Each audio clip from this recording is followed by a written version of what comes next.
Today, my guest is Kathy Fetke. Kathy is frequently featured as an expert guest on national media programs such as CNN, CNBC, NPR, Fox News, and CBS Market Watch. She's the author of the #1 bestseller, Retire Rich with Rentals, also the co-founder of Real Wealth Network and the host of the Real Wealth Show.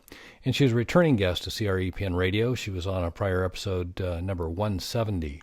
I invite you to check that out. And in just a minute, we're going to speak with her about passive investing, landlord-friendly states, and the economy.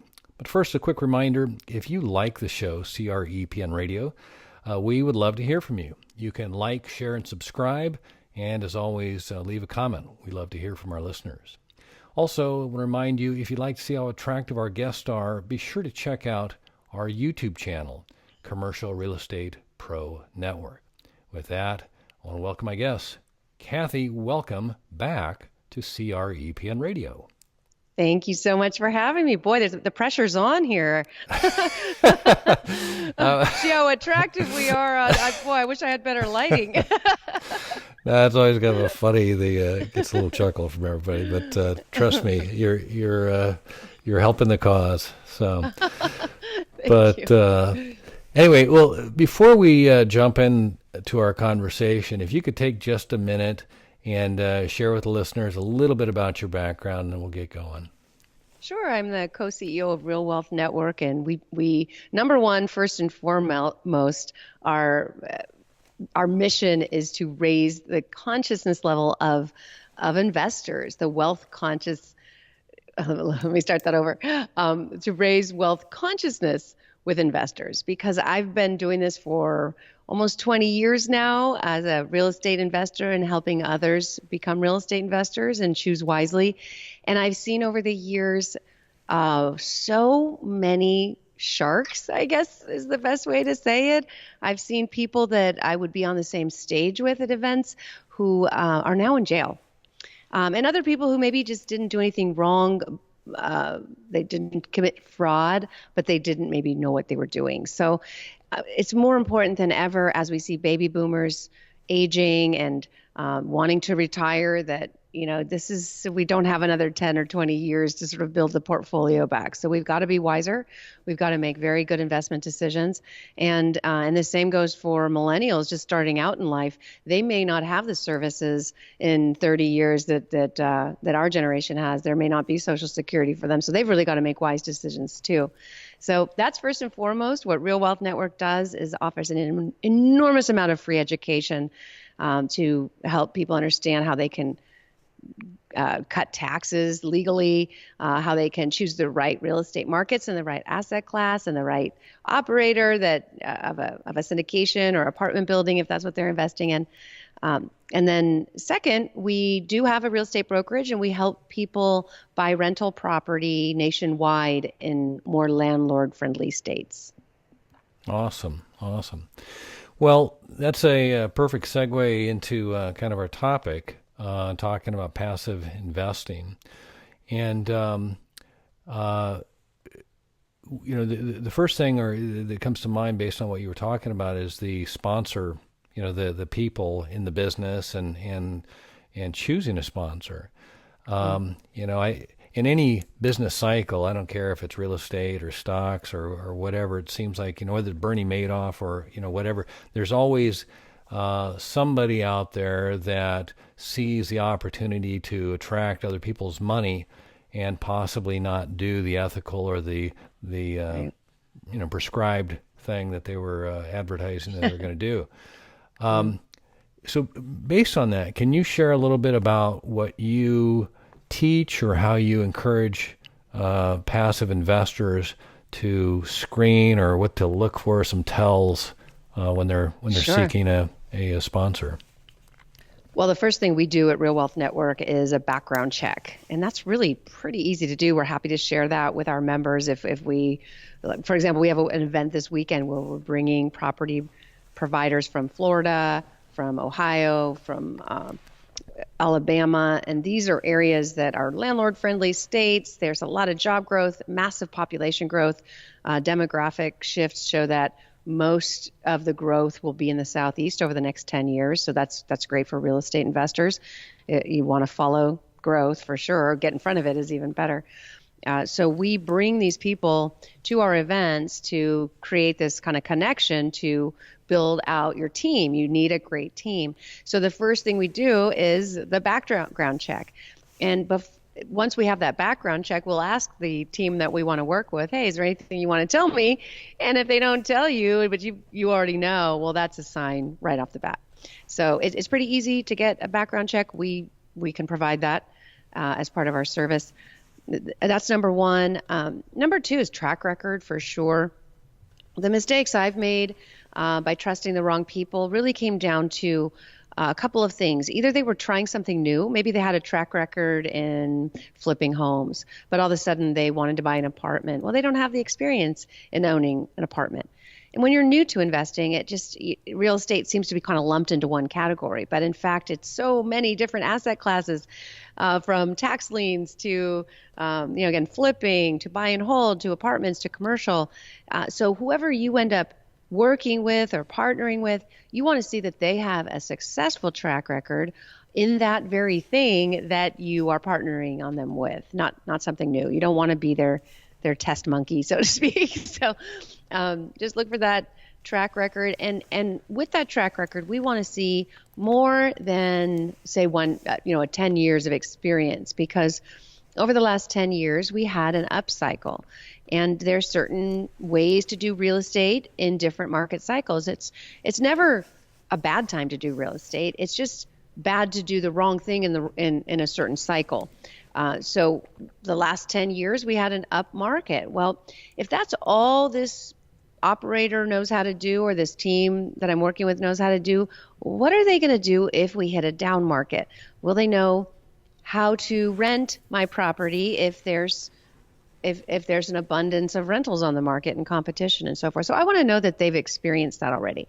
So I'd like to see that whoever I'm teaming up with has been through several market cycles, or at least they have someone on their team who has been.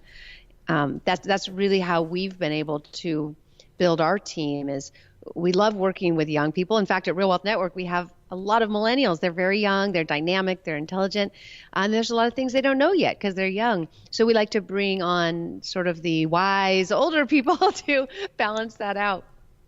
So we have developers who have 40 years experience, and on the team are some millennials to kind of bring in that fresh new energy. Got it. I love the fact you brought up the experience in the cycles. I think that's, one of the hazards of an up market is that all you have to do is be in the market, and you're gonna win. And just that one win experience, or that one cycle of experience, it can lend to a false sense of knowledge, or really what to do. I've got clients that have made money in any market, and I think their ability to recognize in all cases the opportunity has been more impressive to me than the guy that is now touting himself as the expert because he was in a market that could only go up, kind of thing. And, absolutely. And we are, as we speak, we are in a changing market. The tides are changing. I live here in Malibu. I surf. I can tell you the first thing I do before I go out on the water is check the tides. Is it high tide? Is it low tide? And the way I surf is going to be very different based on that, because if it's low tide, more rocks are showing. So I'm going to kind of stay a little far away from the rocks. When it's high tide, I can kind of go where the waves are bigger because I won't kill myself. So because there's more cushion. So we're in a changing tide right now with real estate. We have, as I said, we've had a really incredible upcycle. If you bought real estate over the last 10 years, you probably did pretty well if you chose right and the right projects and so forth. But if you're just getting in now and you think that you're going to have the same experience that your friend or your relative had because they bought over the last 10 years, I can assure you it won't be the same. It's going to be very different. And your strategy needs to be different over the next 10 years. Doesn't mean you can't make money, but you need to really pay attention to the differences. And some of those differences are that certain markets nationwide have reached an affordability max.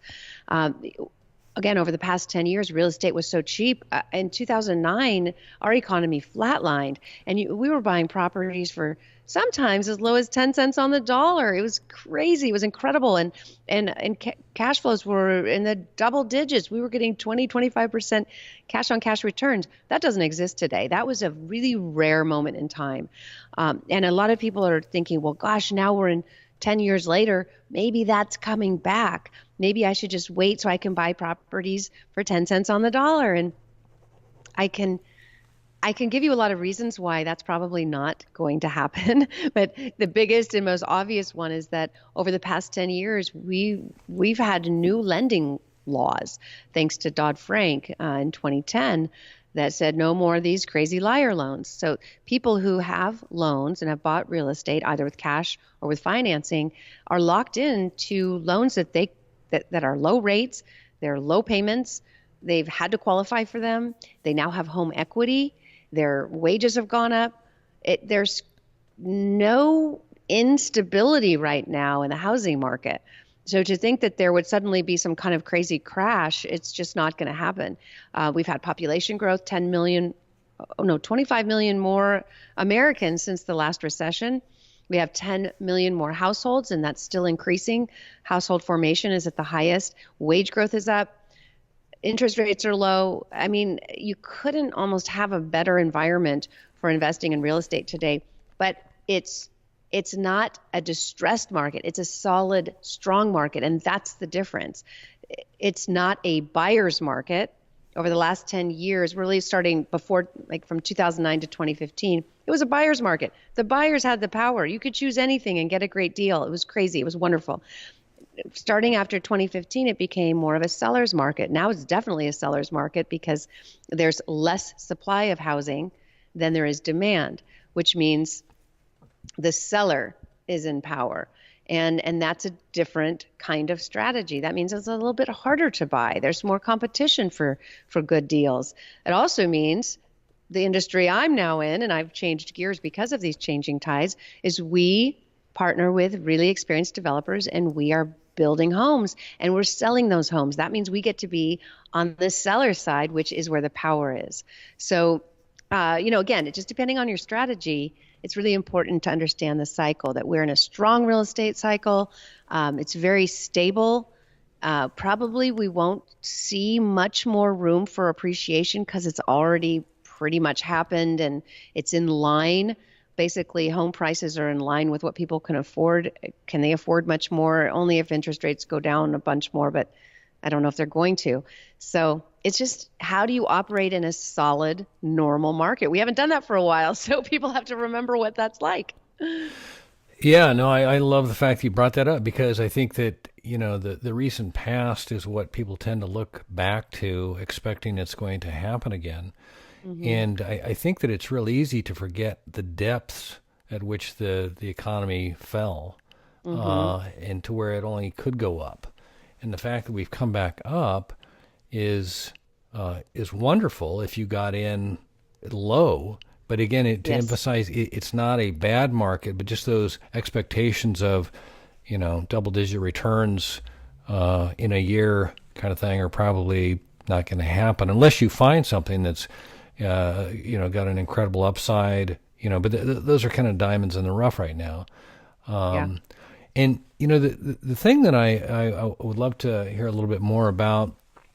You mentioned how you guys have shifted gears. I think that's the one thing that I've seen with my real estate clients, that have always been able to stay on top of the wave rather than get caught and crash, is recognize the shift that's happening and then pivot and take advantage of that new opportunity, and not mm-hmm. be like, lagging, but they're kind of always looking on the leading edge there and find that. Mm-hmm. One of the things that I'm curious about is the markets, because it is, I think you've talked about, and I know I've talked to you about, is how different markets. I mean, you're in California, the opportunity for a good positive return, cash flow, does it exist? I mean, she laughs. Well, California. I love this state. I was born and raised here, but boy, is it getting harder and harder to do business here for so many reasons. But no, we don't invest here in California anymore. We did some incredible syndications back in 2010, 2011, where we were again able to get in front of the change. And when people were absolutely paralyzed and living in fear of doing anything, we were able to talk to asset managers at banks and find out what properties that they were holding in foreclosure. And many subdivisions were just sitting there in the commercial division of banks. And with asset managers who didn't know what to do with this stuff, banks aren't in the business of finishing out subdivisions or half-done projects yet. Because with the mortgage meltdown, the banks just failed. And even if you had a really good construction loan one day, you didn't have it the next day. Even if you were halfway through your project and it was a good project, your money was gone. People don't realize that. That's what 2008 was like. So even if you had the most solid track record and you had the best project and you didn't have the money to finish it, that's just how it was. So it was a tough time, and these banks had to take back these projects. So we got this deal in Dublin, California, right outside of San Francisco. That was just an incredible price for an office building that we ended up re-entitling for residential, tore down the office building and built out the lots and sold the lots to Pulte Homes. Our investors did really well on that because we thought we'd get $14 million for the lots in total, and we ended up getting $20 million. So It was right at the right time for that. But that's almost impossible to find now. Now land prices have gone up. So we're still finding good deals in land. But again, that was California. And it was right around then that we realized, okay, we got this great deal. This was wonderful. But right when we sold to Pulte, we noticed that the school fees and the permit fees and other developer fees had increased substantially. I think it was all in somewhere around $125,000 per home just in fees. And it was at that time that we decided, we're just going to sell these lots. We're not going to build here. This is crazy. And we started moving our operations to Reno, Nevada, where they didn't have those kind of regulations. And our school fees, I think we were all in around $5,000 per property. So we could make those numbers work. So we kind of got out of California right around 2014 when we started to see that happen. We had one apartment across from Google in Mountain View that we just sold last month, and because of the delays and because of the regulations, it just didn't turn out the way we thought. So we're done. We're not doing California anymore. As far as cash flow, we have a little Airbnb that does well. Airbnbs are great. It's not passive by any means. I mean, I think some people can make it passive if you have the right team and you have the right management. But even Airbnb is cracking down on what you can do and what you can't do, especially in California. There's certain cities that won't allow it at all anymore. And LA County has now said it has to be your own home. You can't just have a rental property, you Airbnb. And that's unfortunate because Airbnb was really the only way you could cash flow. I think some people are finding ways to provide senior housing and so forth. But again, with regulations, we're not doing business here. Right. So given that that's a challenge where you are, and sounds predominantly in most of the metro areas in California, so what are the markets you look to, or some of the characteristics of a market that you look for when you're seeking opportunity? Well, let me just give a story because I think that helps paint the picture better. In 2005 and 2006, I was a mortgage broker, and I could see these crazy loans. I knew something was wrong. I knew that it didn't make sense that I would get a flyer on my desk every day that said, hey, we can, lend up to $5 million on a NINA loan. And it's like, well, what's a NINA loan? Oh, a no income, no asset loan. What does that mean? That means we don't need any verification of ability to pay. Okay. I'd come home and say to my husband, does that make sense to you? And he's like, that sounds like it's not going to end well. And but so many people couldn't see that coming. I had the Real Wealth show back then. It was a radio show in San Francisco. It's still a podcast today. And I was lucky enough to be able to have people with far more experience than me that could tell me what in the world was going on, because it didn't make sense from a common sense perspective, but nobody else was paying attention to that.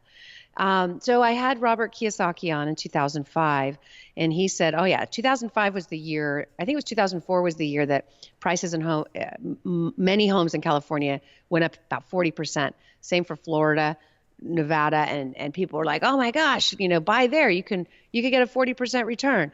Well, if that happens one year, it's very unlikely it's going to happen the next, but that's not how people think. They think it's just going to keep going. So Kiyosaki could see this, and he said, I just made all this money. Values just went up 40%. I'm selling everything. I'm getting out, and I'm buying in Texas, where the prices haven't gone up yet at all. In fact, super, super boring, 26% undervalued. And I thought, why Texas, man? Nothing happens there. If home values never go up, why would you do that? And he said, because Texas has decided to be the most attractive place to do business. They got wiped out during the S&L crisis and the oil crisis.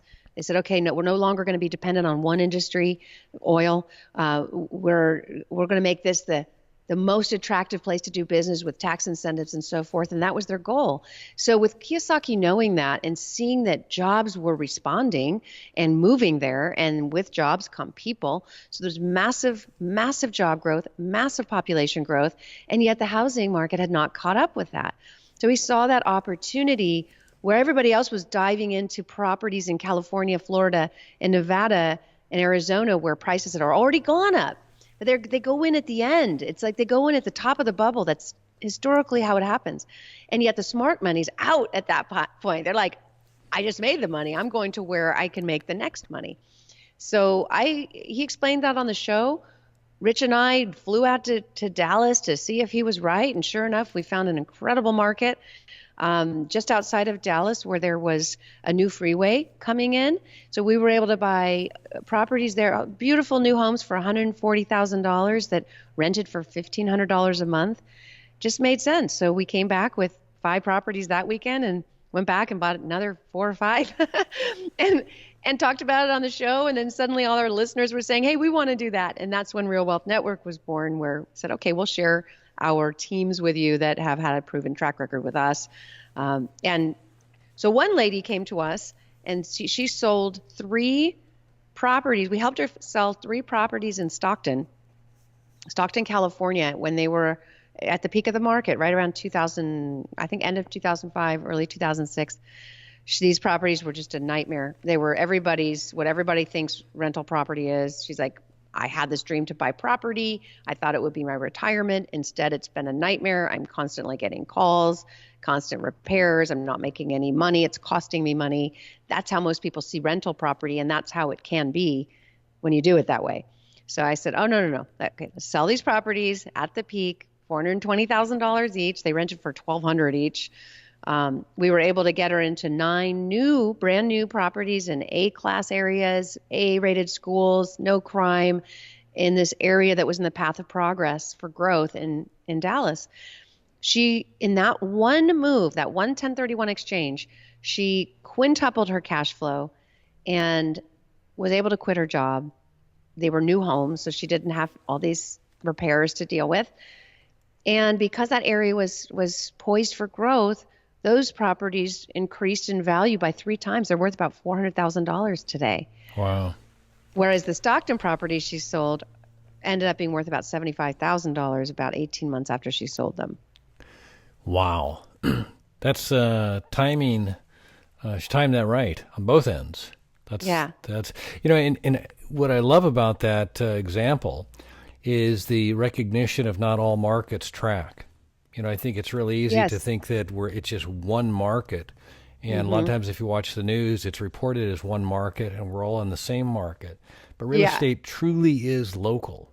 What you're experiencing in California or where it's, happening up here in Portland, Oregon could be entirely different than what's going on in somewhere in Texas. Although I think Texas, from what I gather, is on an upward trend as well. But still, each market is local. Yes. And very specific. Absolutely. You mentioned a couple things that stood out to me. That it sounded like this property that she purchased was in the path of progress. There was a freeway coming in. Yes. You mentioned Texas as a business-friendly state. Are there some other things that landlords should be that you look for when you're looking for a market?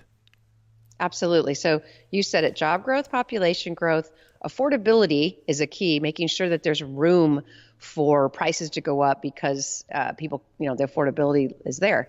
So those are the three main ones. Then we add on from there to get that pop, to get that appreciation. We want to get in front of the path of progress. So we find out where cities are growing, where they're planning freeways, where they're bringing in new commercial buildings. You can just go to any local planning commissioner, or, planning office and find those details out, or go to the local chamber of commerce to see where the plans for growth are. And you want to get there, because that's where they think growth is going. But, it needs to be well in progress. For example, we went to Anderson, Indiana, and there was plans to turn part of that city into a big reservoir. It was going to be, we thought we could have eventually waterfront property. We bought an apartment where supposedly it would be lakefront at some point, but it still hasn't happened. So you don't want to get too far, ahead of it. Yeah. But if the funding is already there and they've already broken ground, that's a really, really great opportunity. So the question, of course, is what, let's fast forward 10 years. Where's the best place to buy now? And where do we need to be selling and getting out of? A lot of markets, like you said, a lot of people are now selling Dallas because prices have gone up so much, and it doesn't make as much sense. Back then, 10 years ago, again, we were buying those properties for $140,000. They're $400,000 today. It doesn't make sense today. That wouldn't be what we would recommend today. There might be neighborhoods in the area that are up and coming.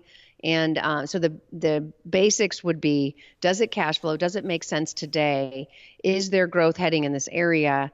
And, does it make more sense to sell? So now we're seeing a lot of people actually selling their Dallas properties and buying more in Alabama, in Georgia, Florida. The Southeast, according to John Burns Real Estate Consulting, he's a consultant for our build projects, our subdivisions, and for other builders. His demographics show that the majority of the population is moving to the Southeast, which is, kind of basically warm climates is where a lot of employers are going, but it's still really affordable. So again, Atlanta, Orlando, the area between Orlando and Tampa is one of the fastest growing in the country. Yeah, no, I am a fan of the Southeast. Got some property down there, and jobs, and tax friendly. Yes, right. I think that's the. I think even the president's relocating from New York to Florida. I've heard he's reported. Yep. But makes sense. Well, and I think too the the coastal states, California. I don't know, what's the state income tax in California? Is it 13%? Yeah, it sure is. So we're seeing a lot of Californians say this isn't going to work for me, and when you're retiring, that 13% tax is a big deal. So moving to a state where you don't have to deal with that when you're on a limited budget it's a big deal. So that's why we moved our building operations to Reno, Nevada, because a lot of employers are saying the same thing.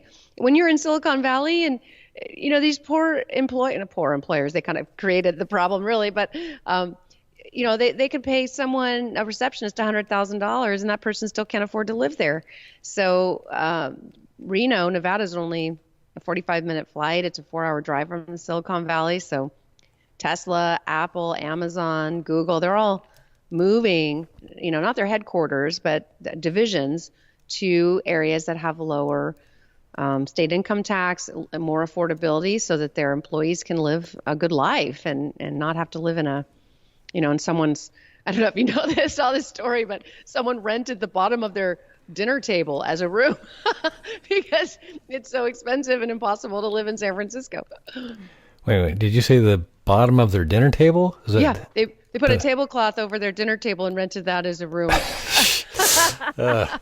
That's hilarious. That's too funny. So let's talk about that, because the affordability thing, I know in California you guys just passed rent control, or I don't know if you passed or the governor put it in force or however, but I know Oregon did the same here recently. Yeah, right. What's your sense of that, and what is the What was the intent? I mean, I think I understand the intent, but let's hear what you think the intent was, and what do you think the outcome will be on that? I could never try to understand the intent. I mean, the intent is obviously to create more affordable housing uh, by keeping rent control in place and not allowing landlords to raise rents. You know, there's a limit to what they can raise. And I mean, that makes sense. If you're a renter, for sure, it's a wonderful thing. The problem is that California voters voted against it. So that was kind of alarming that just last fall we could vote against something and that the governor could decide to reverse that and put those actions in place. So my guess is intentions were good so that people could have affordable housing. The problem is it's not going to work because as a landlord, you know, we're seeing costs go up. So who's supposed to, you know, swallow that? You know, who's supposed to pay that? If property taxes are going up, if insurance rates are going up, and they sure are in California with fires. Oh my gosh, insurance is crazy. If you've got general labor costs going up to fix your apartments or improve your properties, but you can't raise your rents. So what you end up having is dilapidated homes because landlords aren't, you know, going to just fix something and cover the cost with no benefit. It's an investment. So if you don't encourage investment, then there won't be investment. It's that simple. You know, who's going to bring on new inventory in a highly regulated place? You know, again, an example, we bought a 200-unit apartment building in across the street from Google in Mountain View. Housing is desperately needed. We, without being forced to do it at all, we offered to make 30% of it highly affordable. We did that so that we could get the approvals. Still, there was pushback. Still, there were, you know, council rooms full of people trying to block this, and yet at the same time demanding affordable housing. So how does it work? It doesn't. So we were just trying to increase density from 200 units to 800, providing 30% of that is affordable. And yet the pushback increased the cost so much that we were a year and a half delayed, and now we can't make a profit. So we're just selling it. We're getting out. We're not going to do it. So, you know, it's unfortunate because it's the problem with California in general is if you don't make it an attractive place for investment, people are going to go elsewhere, and they are.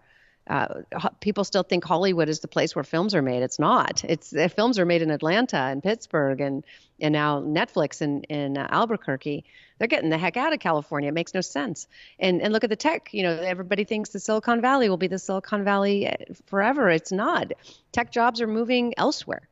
So, you know, if you, again, I hope that there needs to be a healthy balance, right, between growth and, you know, we don't want too much growth, but, you know, it needs to be. Anyway, we are very focused on owning rental property where landlords are respected, and we are very interested in building homes where that's something that the cities want. So in Nevada, they have that double situation where they want jobs, they make it an attractive place for jobs, and they make it an attractive place to build homes. It's the same we're building in Florida. They're attracting population and they are attracting investment there. So that's where we're going. Yeah. No, you know, the whole rent control thing from a topic or a voter topic, I guess it's a topic that it speaks to a certain, it speaks to renters. You know, obviously, you know, if you're a renter and you're struggling to afford the rent, you know, you want somebody else to fix it. I get that, but it seems to me that there's something lost at the policy level as to the understanding of just the economics 101. Your problem is you have more demand than supply. If you wanted to fix the problem, if you flooded the market with supply, you know, I mean, obviously that wouldn't be I mean, that would potentially put us in another, you know, problem. But if you're looking for taxpayers and tax base, it's like the cell phones when they first came out. They gave the cell phones away. Go talk on this, you know. Yeah. And eventually the market matured, and now everybody's got to pay, you know, $1,000+ for a cell phone. similar kind of thing, and it's a source of frustration, I think, when I look at the market. And I read something here recently. I don't know if you've heard anything or seen anything, but just even how lenders are starting to look at these markets with a little bit of a skeptical eye, recognizing that there's a possibility of the goal not being achieved based on the regulation that's being placed on the borrower or the investor.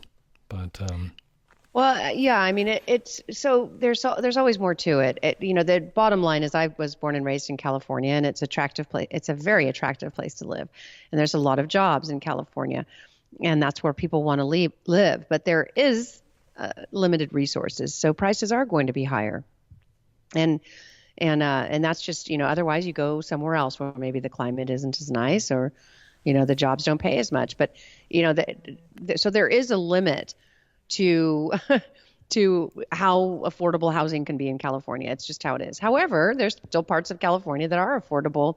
If we could get transportation, say Sacramento area, there's that whole area between San Francisco and Sacramento that's barely developed. I mean, if you had some kind of transit there, you'd probably see some affordable housing. But the bottom line is that it's investors invest for money. And so I personally know in our own network at Real Wealth Network, we have, as soon as that bill passed, a woman called me and she said she had at least 20 California rentals, I think more, single family homes. She immediately put them on the market. Now, who's going to buy those homes? It's not an investor. It's a homeowner. So now, effectively, 20 rental homes are now owned by homeowners. And it's exacerbating the problem. Those were rentals. Now they're not. Now there's a lucky homeowner that gets to live there. But again, if you've got to realize that that woman bought those 20 homes for her retirement. She didn't buy those homes to subsidize someone else's retirement or standard of living. So she's going to do what's best for her. And what was best for her was to sell those homes and go invest in Detroit and Cleveland and through a bunch of the other teams that we connected her with across the country, where landlords are welcomed. Yeah. Well, and it's funny, if you look at even like the worldwide economy and you look at manufacturers, take Nike, for instance, the shoes are made in China. It's for a reason. It's less expensive to manufacture there. They're set up that way. And now in real estate, recognizing a similar concept, as an investor, you're looking for a return. And so if there's other markets that are, available and they're growing and they have demand, and you don't have the legal environment placed upon you, why wouldn't you seek that?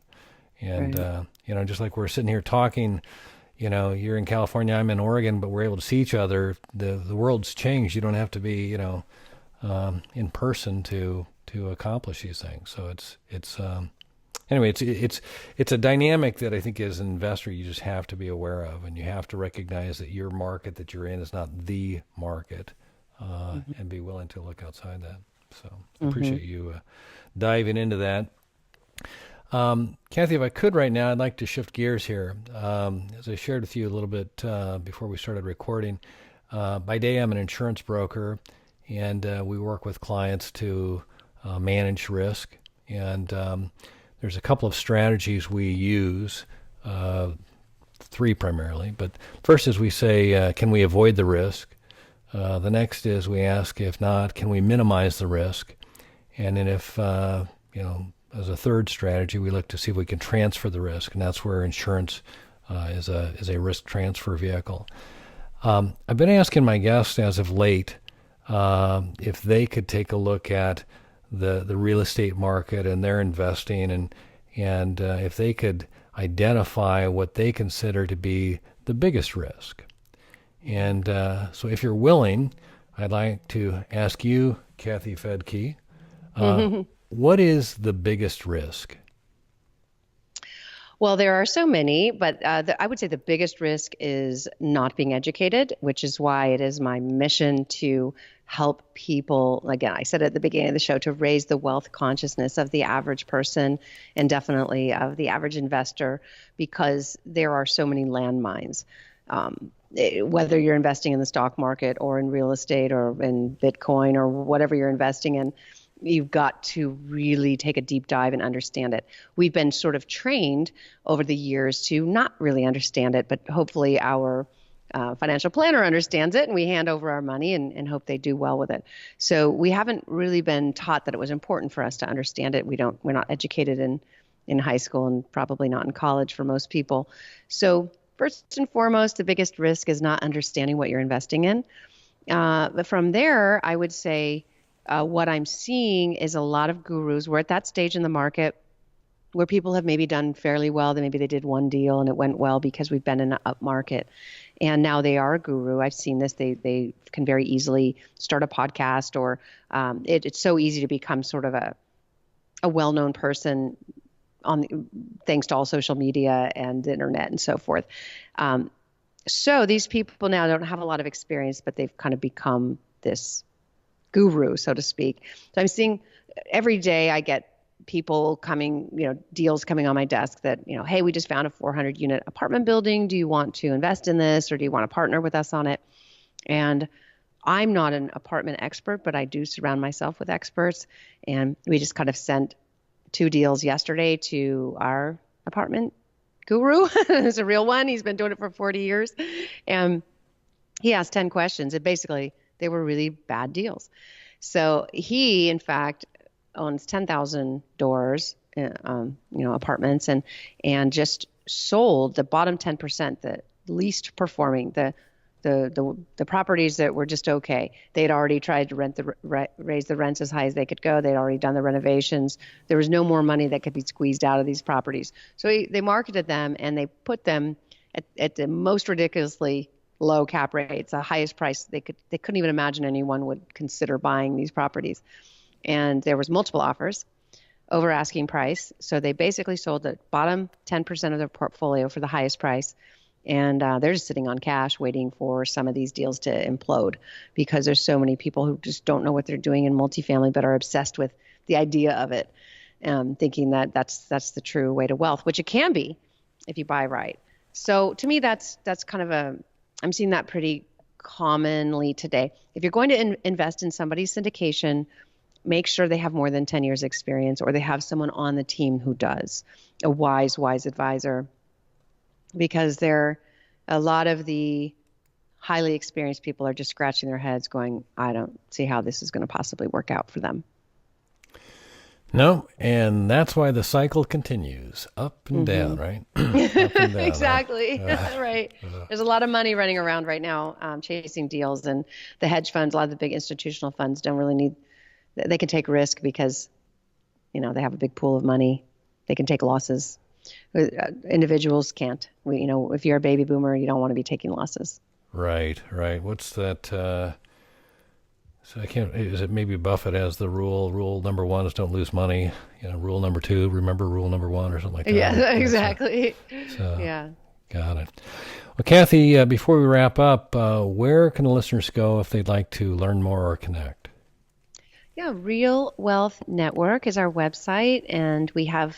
Once you join, it's free to join. You get access to our blogs and our monthly coaching calls and webinars. It's all free. With as I said, it's our mission to increase wealth consciousness and help people really make smart decisions. And then I wrote a book called Retire Rich with Rentals, and you can find that on Amazon. And finally, I've got my podcast, The Real Wealth Show, and also I have real estate news for investors on wherever you listen to podcasts. Awesome. Kathy, I can't say thanks enough. I've enjoyed talking with you again, learned a lot, and I look forward to doing it again soon. Wonderful. Thanks so much. It was great to see you. All right. For our listeners, if you like this episode, don't forget to like, share, and subscribe. Remember, the more you know, the more you grow. That's all we've got this week. Until next time, thanks for listening to Commercial Real Estate Pro Network's CREPN Radio.